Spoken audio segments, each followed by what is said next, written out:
Let's get started. Welcome to the Financial Purpose Podcast. All opinions expressed by me or guests of the podcast are solely our own opinions and do not reflect the opinion of Life Moves Wealth Management. This podcast is for informational purposes only and should not be relied upon for any investment decisions. Clients of Life Moves Wealth Management may maintain positions in the securities discussed in this podcast. Hey, welcome back to episode 54. I'm questioning, I believe it's episode 54 of the Financial Purpose Podcast. Happy Monday. We're back. Kind of had a weird weekend. We had a fun Friday night. We went and saw Steve Miller Band, Journey, and Def Leppard in concert. And I'll tell you, first time I've ever seen Steve Miller, first time I've ever seen Journey. We've seen Def Leppard a couple times. And I got to tell you, for 80 years old, Steve Miller is killing it still. Sounds great, looks great, plays the guitar great. Like, it just is a lot of fun. Journey, like for me as a child, like listening to all those songs on the radio, it was so cool to actually see that band play those songs. Just absolutely a treat. So that was that. And then, my football team went over to Dublin, Ireland on Saturday morning and straight lost their first football game of the year, which is great. I mean, if you're going to do that anywhere, fly your whole team and the whole band to Dublin and do it there. That's great. But we had that. So I don't know, just kind of like coming off. I'm like, all right, great. Monday, new week, new start, all that fun stuff. Today, I'm not going to give you an update about what happened on my weekend, but we are going to talk about just kind of thinking about some of the questions that I get often from clients and from people that I'm talking to. And so I thought I'd come up with just maybe 10 common financial planning questions. These are things that are commonly asked, people want to know. And I thought we would just talk through each one of these 10, spend a couple minutes on each one, and then hopefully any questions that you have afterwards, you'll drop a comment or, as always, shoot an email to info@lifemoveswealth.com, and we'll answer them specifically to your situation. But so yeah, we've got 10 good questions. I think this is going to be a good conversation, and we'll get started with the first one. Common question, definitely the most common question, which is, how much should I be saving for retirement? So there's a couple of things with this question. How much should I be saving? Starting there, that always is, for me, a cash flow question. It starts with how much do you have available to save, and then what are we saving for? How much are you trying to reach? How long are we going to be able to save? How much of a return can we get on that money over that period of time to reach the amount of money that you need? And it's then we have to go to the question retirement, and it's, what does retirement mean to you? I've said this often on the podcast. That is a word that really just kind of gets thrown around, and it assumes that we all know what that means. But the days of, retirement means 65, gold watch, big party, Social Security, playing golf, sitting on the couch, and what it actually turns into is all of those things and then dying 2 years later because I didn't have a purpose, or I didn't do anything else, or whatever, or I got bored with going to Florida or Arizona, right, where people come when they're snowbirds and retired. So I was going to say, what does the word retirement mean to you? How long do you plan to be in retirement? What age do you want to retire? Why did you pick that age? And what is your purpose going to be? What are you going to move to? Because there's a lot of issues around identity and retirement when we don't have something to retire to. Our brains don't know what to do with the words used to, because you're going to go to a party or you're going to meet somebody casually and they're going to say, oh, what do you do? Or what did you do before you retired? And you're going to say, oh, I used to fill in the blank. Well, that used to tells your brain that you don't have a purpose anymore. Your purpose is behind you. And the brain doesn't know what to do with that. And it starts just kind of shutting you down slowly. And I'm not just making this up. There is a lot of medical research into this. There's a lot of really good data that shows that, and a couple episodes ago, I had Adam Delos from Being in Action Coaching on the show, and he alluded to this, that what happens typically is for women, when they don't have a purpose, they go into a longer stage of depression. And for men, when there isn't a purpose, they die early. And there's a lot of evidence to back that up. So we got to get some good parameters around the word retirement and make sure that that's something that's going to be a healthy transition for you. And how do we do that well? And then we go back to how do we make sure that we fund whatever it is that you want to do with that retirement word.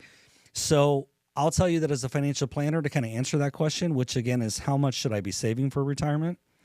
I'll tell you that if you can save at least 15% of your income or 20% of your income, you're going to have a lot of really good financial options later in life. But not everybody can start there. Again, it's always a cash flow question. And so we want to look at things like, where can you start? Because for some people, you can start at 3%. And for some people, you can start at 5% or 7%. Or some people say, well, if I get a 6% match, then I'm only going to save as much as I'm getting a match. And that could be a starting point. It's not often the best way to approach it because you end up leaving yourself short on a lot of things, again, specific to each individual situation. So where can you start? What do you have available? And then the next question is, are we saving that in pre-tax or post-tax accounts?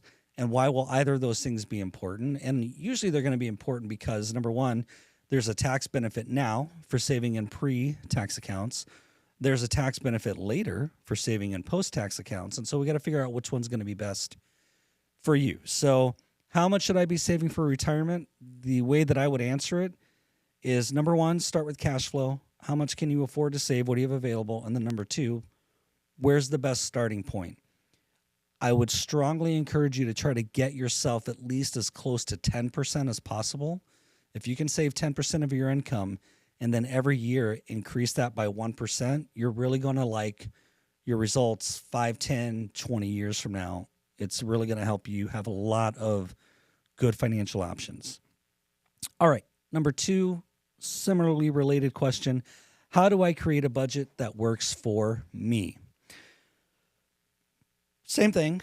Start with how much income is coming in, how much money goes out in expenses, how much of those expenses going out is discretionary, meaning the things that you want to spend money on or not necessary to spend money on, versus the things that are staples or requirements or things that you have to spend money on, like you have to spend money on the housing payment and you have to spend money on car insurance and homeowners insurance and renter's insurance. And if you don't have renter's insurance and you're a renter, please go get renter's insurance.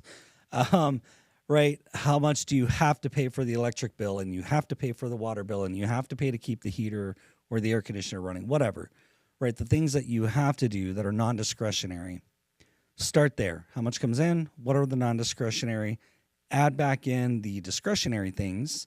And I count discretionary things to include things like groceries, credit card payments,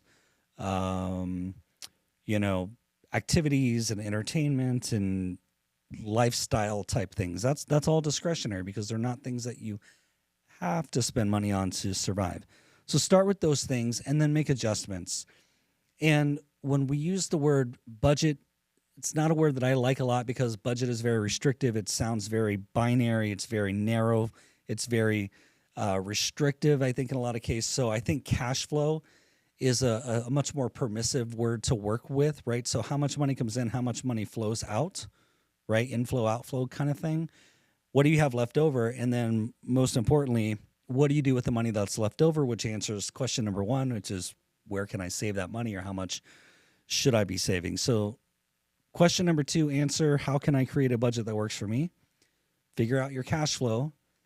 Make sure that you have a balance or that you have a surplus. If you're in the negative after figuring out your cash flow, you're going to have to do some either cutting on the bottom side, cutting expenses, or you're going to have to grow the top side, which means earning more income. And you've got to figure out which combination of that's going to work best for your situation. So that's how I would answer that. You create a budget by figuring out what you have to work with and what has to go out, and then using best the amount that's left over. Now, there's a related question to that. I'm going to move it up to number 3. The question is, what should I do if my income is unstable? And that's an important question because it's absolutely also still a cash flow question.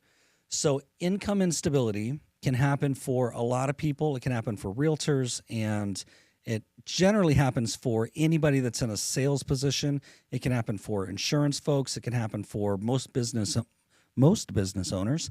It can happen for a lot of people where there's just not a clock in and I get a salary type role.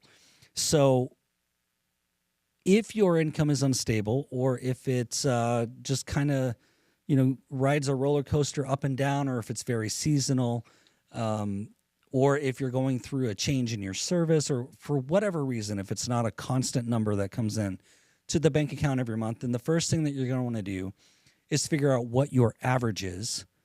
And you can do that by basically going back over the past 2 or 3 years, get an average amount, and then use that number to kind of base your budget on. And then when you have a month that supersedes that budget or that average income, make sure that you're able to grab a chunk of that money, put it somewhere in a reserve account. Right now, there's still great ways to get a higher amount of yield than a traditional savings account. So take advantage of that while there's the ability to take advantage of that.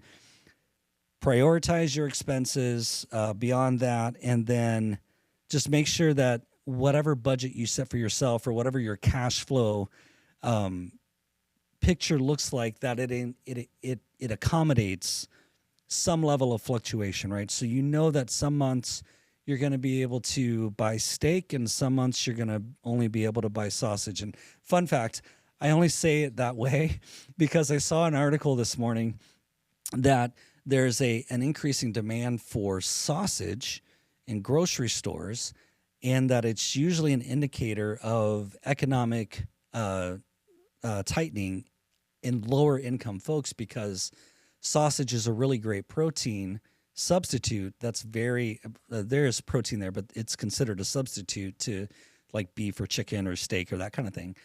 And so there's the potential that there's going to be a sausage shortage because there's higher demand, because the lower income families are having to be a little more choosy with where they spend money, and they're not going to buy the more expensive ground beef or the beef cutlets or whatever. So interesting.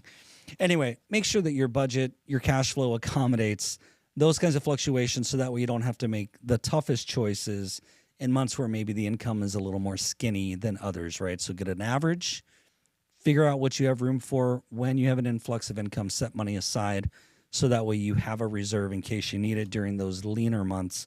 And by the way, it's perfectly okay in the leaner months to take a loan from yourself, pull the money out of the cash reserve, and then make sure you put it back, right? Or if you have a flat tire, or if you have to replace the washer or the dryer or something like that, that reserve money is also there to help you do those things as a short-term need, right? And you can always, there's a lot of different ways that you can move that money to the place where it needs to be, but just make sure that you keep yourself, like if you're familiar with the movie Dumb and Dumber, write yourself IOUs and put them in the shoebox. Make sure you pay yourself back. So that's it. But do not go buy a Lamborghini, because that's not, a $748,000 IOU is not a good IOU to have on yourself. So there you go. Okay. Number 4, which is the question, how do I pay off debt while saving?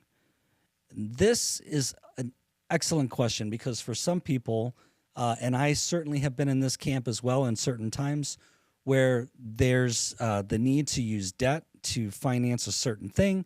You want to make sure that the debt gets paid back, because that debt, especially credit card debt or personal loan debt, is expensive debt. And so oftentimes the cost of that credit is higher than what you can earn on the money to pay for the credit. So you want to pay that off faster. But at the same time, you want to continue saving, because you don't want to interrupt positive compounding all the time to service negative compounding, right? You've got to find a good balance there. So the best thing you can do is focus on the higher cost or higher interest rate debt first. Continue to save maybe just a smaller percentage of your income. So as an example, if you are up to 10% of your income that you're saving, and you ran into a situation where you need to pay off this higher interest debt, maybe consider trimming back to 8% or 7% or 5%, whatever you need to do for that period of time savings, pay off the debt, and then allocate those dollars back to savings, right? So you can do that in a strategy back and forth, but the bigger thing is make sure that if you're going to trim the amount that you're saving, that you accommodate for that in your long-term financial plan, which includes question number one, how much should I be saving for retirement? Be sure that you're not completely derailing yourself from your more important financial goals, especially retirement. So focus on the higher interest debt, or if you can, and there's still the ability to do this today, if you can, take that higher interest debt, transfer it to a introductory 0%, and then use that time period to pay off all of that, or even as much of that as you can, right? I'm not talking about credit card kiting. You don't want to get into that game because that's detrimental to your credit score. It also creates the type of behavior where you never have to pay it back. So you really don't put a priority on paying it back. So if you're going to do a transfer to a 0% interest card or an introductory offer, do that with the intent of, I have 15 months or 12 months or 11 months or 9 months or whatever that time period is to pay off this debt with no interest. I'm going to take full advantage of that and put as much money as I can into paying that thing off. You can start there and then shift your strategy to the next higher interest thing, or just repeat the 0% interest or whatever you want to do there. There's a lot of options, but make sure that you're paying off debt with a strategy that doesn't completely interrupt your ability to save for yourself. And when I say completely interrupt, meaning don't go from 10% to 0% to pay off debt unless you're in dire straits. And if you're in dire straits, there's probably some other options that you need to look at. But that would be the biggest thing, right? So the question again, how do I pay off debt while saving? Focus on the higher interest debt. Make sure that you have a strategy, and then continue to save as much as you can where it makes sense for yourself, for retirement, for cash flow, building an emergency fund. Make sure you have those things still intact and they're not just going to complete zero to push money over to the debt. Unless, again, there are exceptions. Maybe that's a 2 or 3 month strategy and that's probably okay. You can probably get by there. But you just want to make sure you don't financially harm yourself along the way of your debt repayment strategy. All right, question number 5, halfway there. What investments should I be considering? This is a fun question as well. I love this one because I don't know. There's so many options, but of course, I'm going to say if you have money to invest, or if you already have some sort of retirement savings account, if you have a 401k, or if you've rolled over a 401k to an IRA, or if you have a brokerage account, whatever you want to do, or however you have the money, you most certainly want to make sure that you're investing with the context of your risk tolerance, your time horizon, which means how long are you intending to save the money?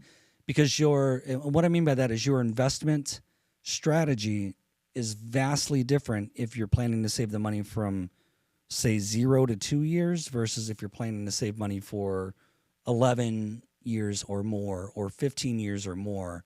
Or it changes the way that we build those investment portfolios, or even the recommendations that we make. So you want to know what your time, we call it time horizon. You want to know what your risk tolerance is. You want to know how much up and down in the portfolio can you emotionally manage before it causes you to make a rash decision to buy or to sell.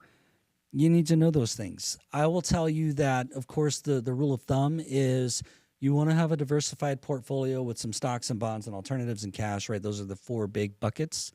I will tell you that not every investor needs stocks, and I'll tell you that not every investor needs bonds. But there's usually a good mix of those two things, and it's prudent because one does give you the ability for growth, one gives you the ability for a little bit of buffer. Cash and alternatives kind of fill in the mix there and can give you some downside protection. They can give you some upside lift. Cash certainly is inefficient in a lot of cases. Over the past 3 years, cash has not been as inefficient because it's been able to earn more money.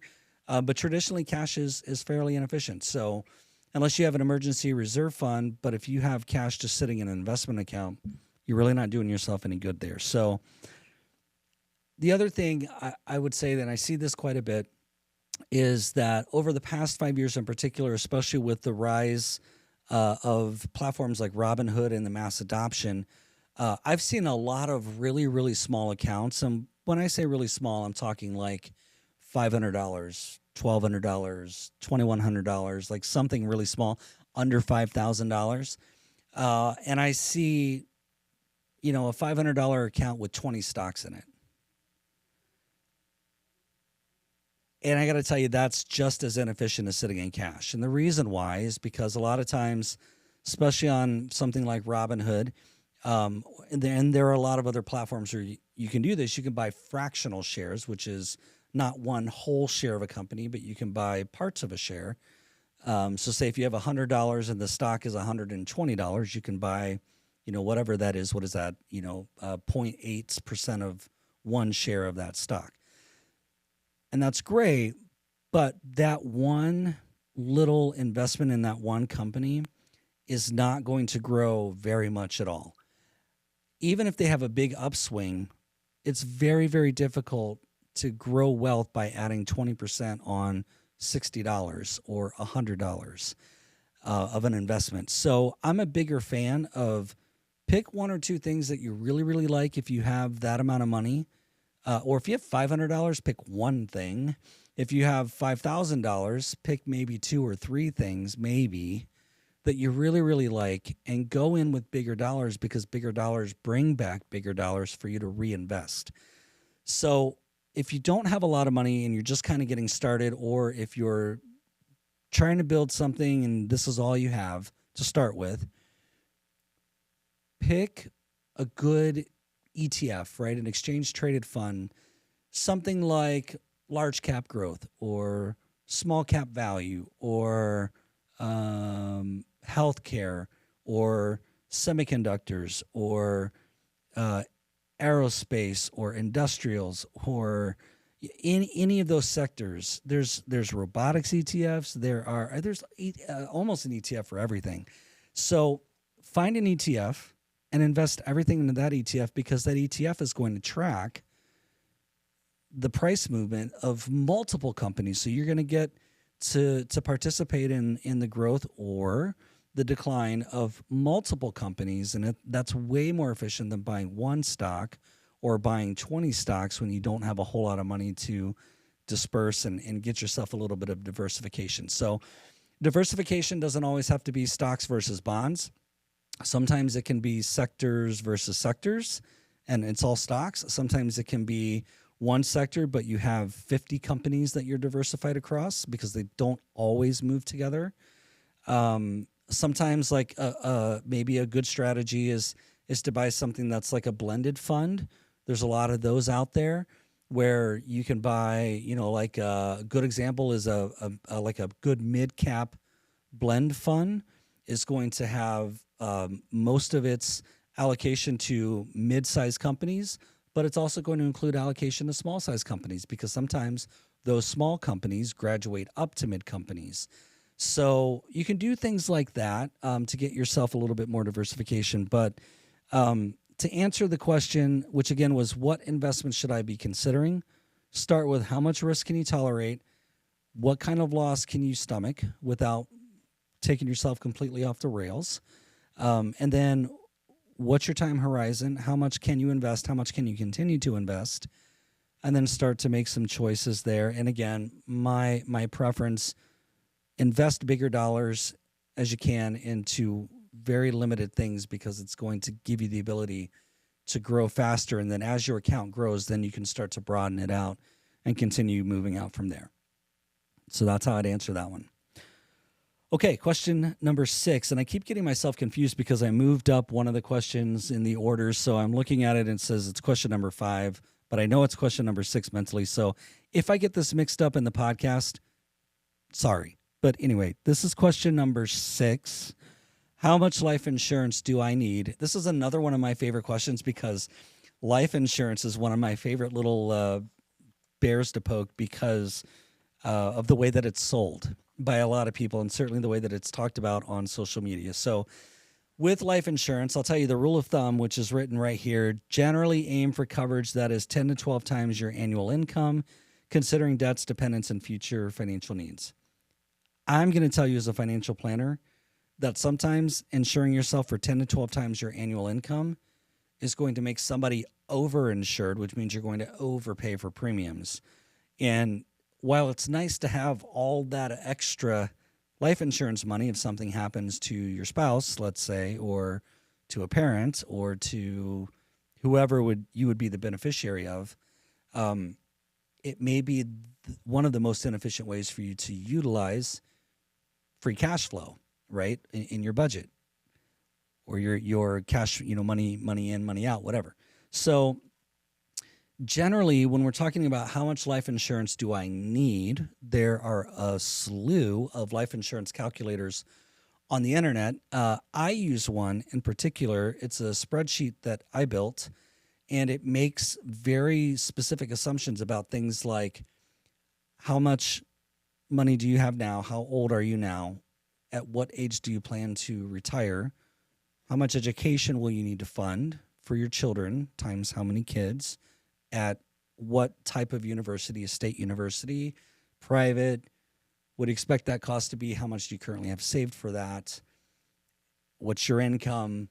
What if we replaced 70% of your income? And then it'll actually sort through and give us a good number to base on. And what I find is that traditionally with life insurance, 10 to 12 years is often more than most people need. And I know that's a rule of thumb. And I know that somebody's going to listen to this in the financial planning or the insurance community and say that for a CFP, I don't know what the hell I'm talking about. Let me explain. So I've had a couple of these situations where a spouse dies and there's life insurance left over. What we have done, and I've had this work, and it's still working in several cases, is we've taken the life insurance money that's left over and we've used it to fund lifestyle payments, right? So we don't take $500,000 or $1 million of life insurance and pay off a mortgage and pay off a car and all of those things, because then all that money's gone. Here's why that's important. If you pay off a mortgage, great, there's no more mortgage payments, so that makes cash flow easier. Sure. However, lifestyle adjustments for the first 2 years after losing a spouse are erratic for most people. And a lot of that's because of the process of grieving. And there's some months where you can barely pull yourself out of your room, so you spend nothing. And there's some months where you're feeling great and you need to take a trip. Or you decide to buy a thing that you've always wanted for yourself. And it's usually fun things that are not irresponsible. Like I had a client buy jet skis. And this is like, we always wanted to do this, and now I'm going to do it. Cool. Right? Excellent. Go have fun on the water. Take me. I have my own life jacket. I want to go, right? Like, let's have fun with this. Let's be, of course, we'll be responsible with it. But sometimes that happens, and it's okay, right? There's permission for that in the financial plan, because financial planning doesn't give you permission. It gives you the ability to make good financial choices. In those periods where you can barely get yourself out of your room, you might decide that you have to take a month off work. And if you take a month off work, a lot of times that's going to be unpaid, or a portion of it will be paid. Some of it will be unpaid. Well, there's no cash flow to speak of. So what we want to do is have the ability to draw off from that insurance money in the event that you need to supplement cash flow. Right? I have a situation now where there's almost enough money to pay for the lifestyle. It really was 2 incomes were important for that home. And so now there's a supplement. And I had the same thing before. And then there's times where it's a retired person and there really is no need for that income. And so we put that into a place where it becomes a good way to save for grandchildren to go to college, or for a child to go back to school, or to start a business or whatever. So Not everybody has the same needs, and just saying, oh, 10 to 12 times income, boom, here's your insurance policy. I think that actually it's a lazy way to diagnose how much people need for life insurance. So a calculation is important. Defining what that insurance is supposed to do and for how long is important. My experience is that it takes about 5 to 7 years for cash flow to normalize. And I'm using massive air quotes here because when I'm using an air quote, it's non-standard. But about 5 to 7 years for things to normalize, which means that income is where it is. Some of the expenses that were attributed to having two people in the home have kind of worked their way out. The remaining or surviving spouse has found some normalcy in their spending habits, what they do at the grocery store, how often they go out with friends, whether or not they travel once a year, twice a year, 5 times a year. Maybe they decide to, maybe they got a jolt and, hey, life's too short, so I've started a business, or I got a new job, or whatever. So things just actually normalize over a 5 to 7 year period. And then they're fine on their own. And so we often don't need to replace income for more than 5 or 7 years for most people. And oftentimes we are able to take that life insurance money and invest a portion of it, cash reserve a portion of it, and then be able to get some additional growth. So now there's an investment account that's building future value for them and for their kids and for their family. And we didn't just blow it all on paying off as much debt as we could right away. We allowed it to service debt. And that's okay too. Not everybody's going to be comfortable with that. Some people will just want to be sure that everything's paid off, and that's fine. It's a very personal decision. It's not one that has to be made quickly, but it's one that should be considered when you're figuring out how to answer this question, which is, how much life insurance do I need? And the answer is, we can find that based on what you're trying to do with it, what it's meant to accomplish, and then doing a real sound conversation that leads to a sound calculation that isn't just 10 to 12 times your income. That's how I'd answer that one. Okay, question number 6. Did I mess this up? Or is this number 7? This is question number 7. Yes, I messed it up. It's question number 7 because number 7 went to number 3. You following? Okay. Question number 7.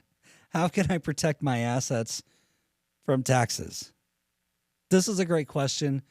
Not that hard to answer, but there are a lot of different strategies for doing this, which is where it gets complex. So not hard to answer, but complex to answer based on your situation. So the easy answer for these is to use tax-advantaged accounts to save money, like 401ks, IRAs, that kind of thing. You can maximize deductions, which right now is a little difficult for most people to do because the standard deduction is so high.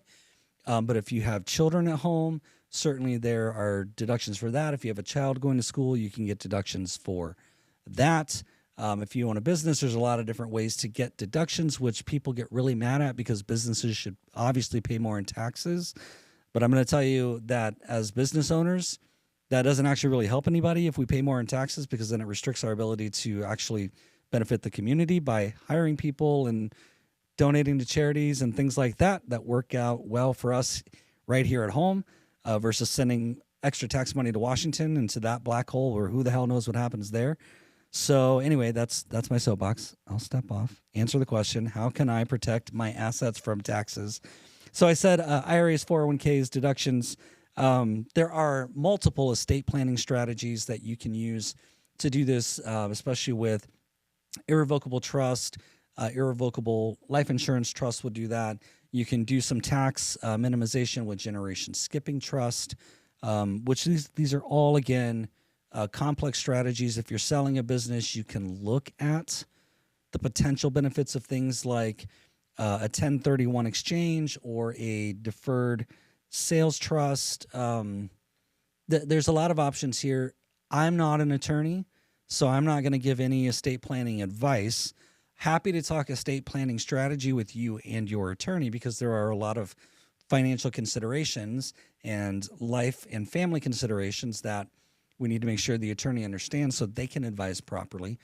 And some of these things have pros and cons, and so we want to make sure that we understand that before we just go make a decision. And again, this is an area where there's just a lot of really interesting advice on social media, where people set up, like a whole line of LLCs, and then they put irrevocable trust in the middle of them, and they build these really super complex plans that really aren't that great, and sometimes they're really not that efficient. And then some people want to do, Canary Island Trust or Delaware Trusts or South Dakota Trust or Cook Island Trust or whatever, right? And some of those strategies can be effective in the right situations, and that's always the key when we're doing any kind of estate planning or tax mitigation strategy. Again, the goal is not to do tax evasion, right? The goal is to be tax efficient and minimize unnecessary taxes based on how the tax code is written.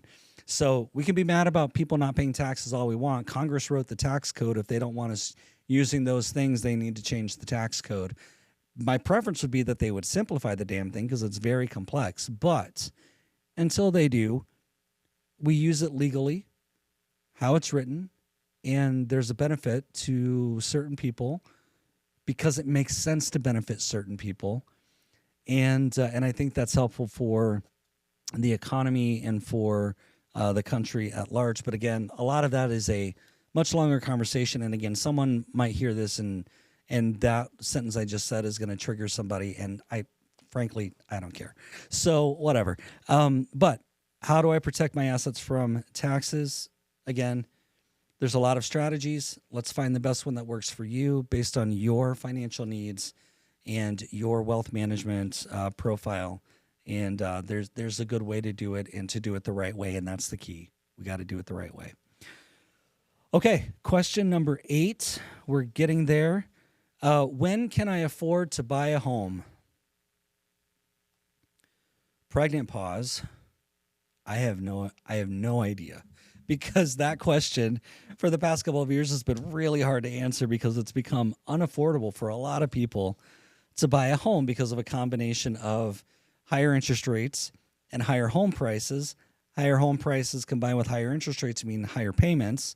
Higher home prices mean higher amount of money down, which means you have to save a lot of money. And if you can't save a lot of money, then you have to go into like FHA programs, which means lower money down, which means higher payments, right? So there's a circular thing that's happening here. And it's been really difficult for some people. And there's certainly some consideration about things like credit scores. Although if you look nationally at credit score data, the average American credit score is much higher than it was 20 years ago. And so that's a good thing. I think a lot of that is the function of more people having access to credit, like mortgages and credit cards and things like that. And the more people that have access to that, it's going to affect your credit card data. The millennials from 20 years ago now have a stronger credit profile than we did when we were coming out of high school and college. So that tracks. That makes sense to me. But you have to have a good credit score. You have to have money down. And you have to have a good and stable income because underwriters don't like anything that looks like it might change, right? So, for example, if you're a business owner, you're going to need to show positive income for at least 2 years before you try to buy a house. And if you're a business owner, you're going to want to be careful with your deductions because you're going to need to show more income, not that you were tax efficient. So there's a little bit of a, dare I call it, a game that you have to play with underwriters because they are happy to take somebody with a W-2 income because that's reliable. Although I would argue that somebody with a W-2 income is always subject to being let go tomorrow or downsized or something like that. Business owner, we kind of get to control that. And oftentimes we get to control a large part of how our income is received and how it gets used. But anyway, I'm not an underwriter. I don't make the rules. But those are the things you have to have. Stable income, good credit, strong credit, not just good credit, strong credit, and enough savings for a good down payment. Ideally, 20% is the great rule of thumb because once you're below 80% loan to value, there's no private mortgage insurance. And private mortgage insurance is a premium. You're going to pay several $100s a month. It's going to go to somebody else. It doesn't offset your principal payment. It doesn't build equity in your house. It doesn't help you at all except for to get into the house, which you then have to make sure that you can afford. So strong credit score, good reliable income, solid down payment. How much can you afford per month? What's in your cash flow? And then what's available based on what you're looking for. And that's how I would answer, when can I afford to buy the home, is when you get the sweet spot of all of those things working together. And if you really want to know, call a realtor, call a mortgage professional. And if you need a good referral to either of those professionals, drop me a line. I'll be happy to help you find somebody in your area. And if you're here in the Valley, I have great people who can help you do that. So, all right, question number 9, how can I save for my children's education? This is also a great question. The rule of thumb is go get a state-sponsored 529 plan. You can do that. I have one as well for our children. And so with a 529 plan, again, it is state-sponsored. So every state has their own 529 program or programs sometimes, or custodians of those 529 accounts. And most states have some sort of tax benefit if you use their state's plan. Some states, like Arizona, as an example, will give you the credit if you have a 529 in any state. And the amount of credit varies from state to state. So you definitely want to look that up. But there are also other options that you can use for saving for child's education. So as a parent, if you want more control, you can save in a brokerage account that's earmarked for education. I have several clients who do that. And so they deposit money every month to that brokerage account. It's not the most tax efficient ever because we're going to have capital gains to deal with.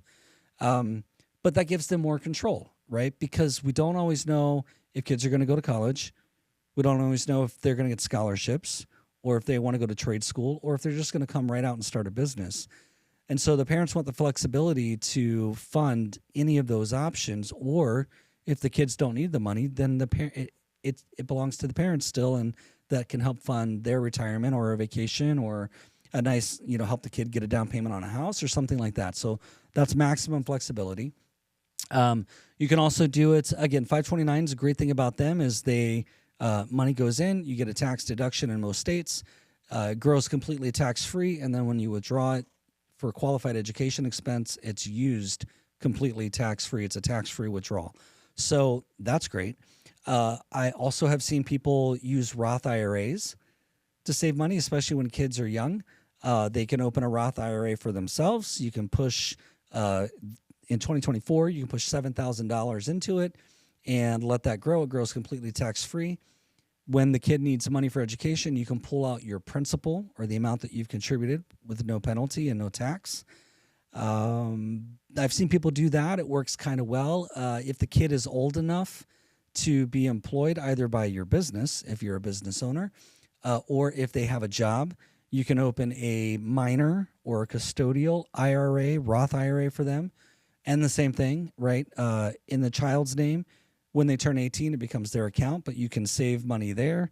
Same thing as what I said earlier for Roth IRA, money that is contributed, your principal, you can pull that out, tax-free, penalty-free. It can be used for education. And there's some other qualifiers that you can use Roth IRA money for, tax-free, especially if you have to dip into the earnings. So make sure that you look at that. But there's multiple ways to save for a child's education. It doesn't always have to be only in a 529 plan. Sometimes you can do all of the above and get a mix of benefits and a mix of tax, triangle, right? So tax-free money, taxable money, and tax-deferred, right? You can do that all for the child together, and it can work really well. So again, it's a cash flow question. How much can you afford to save for the child? How much money do you think they're going to need? And then what options do you have for being able to get that money out? Now, just as a real quick asterisk, there is a new law under the Secure Act 2.0. Part of that law allows for the remaining funds of a 529 account or 529 account up to $30,000 can be rolled over to the child's Roth IRA. And so that's or I think it might be 35,000. I'll have to check on the indexing and what that number is, but it's in it's in that neighborhood.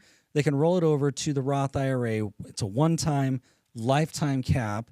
And then the child suddenly has a Roth IRA that they can then add to or use for their own retirement, that kind of thing. So, and that's a really great rule, actually, that makes sense because it doesn't leave the parent with the conundrum of getting money out of the 529 account, having to pay taxes on it, having to pay a penalty if it's not related to an education expense once the child graduates. And so, or then having to find maybe another beneficiary and reassigning it to a niece or nephew or brother or sister, something like that. So it's a great option because the money in that particular 529 account is for that one child. Being able to roll that over to that Roth IRA still benefits that one child. It's a great plan. So how I answer that question, how can I save for my child's education? There's multiple ways. It's based on what is best for your financial plan and for that child and to cover their education needs, and then how much flexibility makes sense for you. There's that. All right, final question. This is a great one, which is, what should I do if I'm behind on my financial goals? And I could probably do a whole podcast episode on this question, but I'm not, because in the interest of time and the interest of your attention span, I'm going to keep it kind of brief. But what should I do if I'm behind on my financial goals? Number one, go back to the cash flow. How healthy is that? Can you increase savings if the cash flow is healthy? If it's not healthy, do you need to reduce expenses? And then is there any other way that you can bring in income? So those are like the rule of thumbs thing. When we get into how Dale at Life Moves Wealth does this question or answers this question, yes, it's those things, but most importantly, I have to understand the mindset and I have to understand the situation. So let's reevaluate. When you say you're behind on your financial goals, well, let's reevaluate goals. Let's see what's in there, what's important to you about how you're going to use your money now and then. Why? Then, are the priorities or the next steps about those goals in the right order for what's most important to you about how you want to use your money? Third, are your behaviors aligned with the priorities that feed those goals in the right order? Because if your behaviors are not aligned, it's going to be really hard to keep you financially on track. And I definitely have seen a lot of versions of this. The behavioral part and the mindset part are so crucial to your financial success. It's often underrated. Now, I will say in the past, maybe, 15, 20 years or so, behavioral finance has become more of a thing. There's actually even a professional designation for behavioral finance. And so how you act around money and what you think about money and how emotional you are about money largely dictates your ability to be financially successful. So we have to make sure that the behaviors are aligned to what you say is most important, which is why at Life Moves Wealth, every client defines their statement of financial purpose. It's kind of like a business's mission statement, right? We exist for this purpose. Same thing. Money is important to me because of this, and I will use it because these things matter. This is what I value about money. That this is how we're going to test money decisions to make sure that we have proper alignment and we're moving in the right direction. We're not getting sidetracked or distracted or going through a midlife crisis or something like that, and money is the victim of those behavioral problems, right? We're going to get that all straight. And then if we get all of that in the right order and we're on a detour, well, okay, you're on a detour. Let's figure out how to get you rerouted back to the road that you really want to be on. Or is that road no longer the one that we need to be on and we need to detour over here and get on this road and start moving that direction? And sometimes a new route's going to be better anyway. And sometimes life is going to force you down a new route. The old route, that road is permanently closed, the bridge is out, and they're not putting any money into it. That's fine. If the bridge is out, let's detour, let's find another path. Let's redefine where you're going and how you're going to get there. And a lot of this, really all of this, is best done with good, sound professional guidance.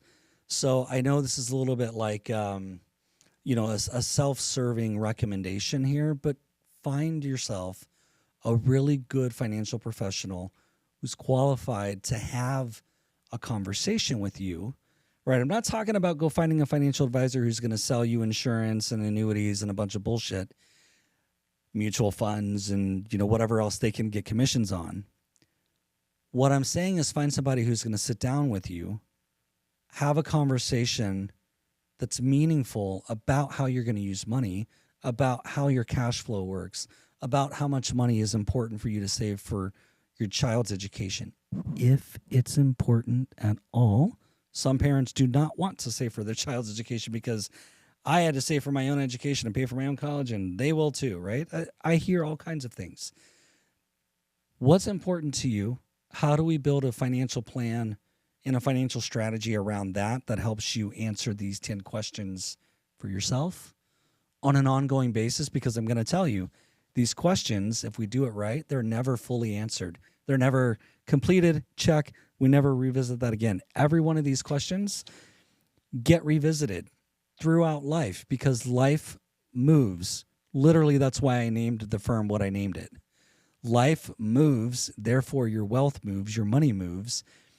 And it's important that you're flexible enough to accommodate for those things while staying aligned with where you're headed and what's most important and how you're going to answer these questions throughout your life. So I hope that this episode's been helpful. I hope that these questions, if you've been answering them or asking them in your mind, I hope that you have a little bit more of a, okay, I can think about this, or okay, I can consider this, or okay, this question isn't insurmountable, or this isn't something that can't be figured out, or I'm not too deep in where I'm just, dirt, shovel, back onto my head, right? There's always a way to move through whatever you're going through. Professional guidance can help you do that. So if you don't have anybody to talk to in the financial professional sense, or if you think that finding a financial advisor is too expensive, or you're just going to get sold stuff and you don't want to deal with it, please send an email to info@lifemoveswealth.com and just put the word help in the subject line and just tell me what's going on. And I'll be happy to see how best we can give you guidance. Maybe we can serve as your advisor. Maybe it makes sense for us to just get you pointed in a direction, wind you up, and send you off. Whatever it is, your questions financially are too important to go unanswered. So again, drop a comment to whatever your platform you're watching or listening to this on. Send an email to info@lifemoveswealth.com, and I would love to have that conversation with you. So again, I hope these have been helpful. Go back, share the episode. Be sure to share it, like it, subscribe, all that fun stuff. And until next time, take care. Go be financially awesome. See ya.